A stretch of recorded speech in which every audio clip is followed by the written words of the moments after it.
we're here with the 68, I believe, Mark 39, Mark 39, I don't know. It's a 3.9 horsepower Mercury I've been working on. I rebuilt the fuel pump.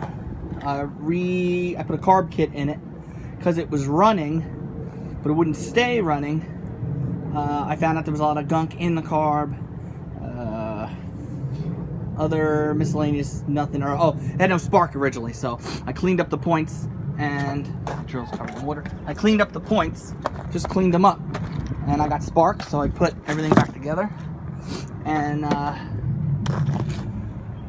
once I had spark, I checked everything else lined up. So the next problem was I couldn't get it to stop. It wouldn't stall with the choke, it wouldn't stall with anything I tried, so I had to install install a kill switch. Now, this is an antique outboard, so there's not original wiring. I had to finagle something. I'm going to show you what I did. First, I want to show you it run. If I can do that with the phone on. I don't have my tripod right now. Let's see. It should start on full. Comes out of the bucket. Okay, so cold out in New Jersey right now. Early morning, it's freezing. I actually, it's 8 o'clock, I'm doing this. My neighbors, just thought about them. Alright, so anyway, so obviously it's running now. It's going good. If I, put the idle all the way down, it gallops. It just doesn't want to stall. If I choke it, nothing happens. So I installed the button. So, piece of cake. I don't want to ignore my neighbors anymore. Quick show you how I wired it up. Really simple on this one. Some other motors you may have to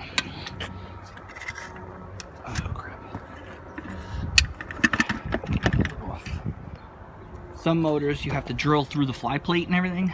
With this motor, what I did was I popped the you gotta pop the flywheel off, and then you gotta wire the positive side of the switch. It's just a 2-prong switch, and it's always off. And when you press the button, that connects the 2 wires together, and that sets the points ignition to ground. So instead of the spark going to the plug, it goes to ground instead and stalls the engine. So in this case, a lot of people will wire through the mag plate to get it to wire, so don't touch none of the spinning parts. And this motor, the points is right there. You can literally see them from underneath. And that's where I wired the positive side. The switch, it works either way. One side's positive, one side's negative. You can reverse them, doesn't matter. That's literally where the points are. So I screwed it to that bolt, got the wire out of the way from anything spinning. I've checked my clearances. I can turn the throttle without the wire hitting anything. Okay. Get to the focus here.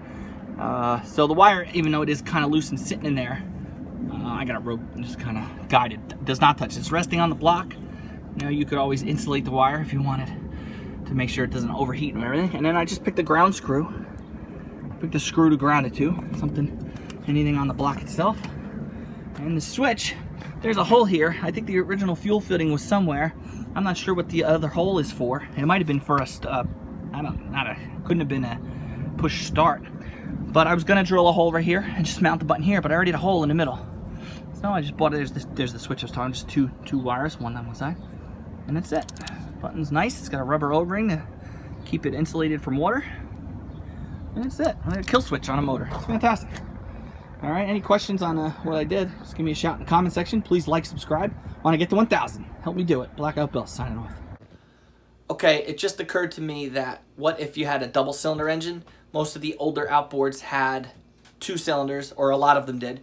If you have 2 cylinders instead of 1, basically just wire the points to each other. So you'll have 2 sets of points, take one wire from the switch, put it to one set, put the other wire to the other set. The theory is, well, what happens is the points are always open and closed at any given time, so putting them together would close the circuit and stall the engine. So single cylinder, one wire to ground, the other wire to the one set of points. In a double cylinder engine, one wire to one set of points, the other wire to the other set of points. There is no ground.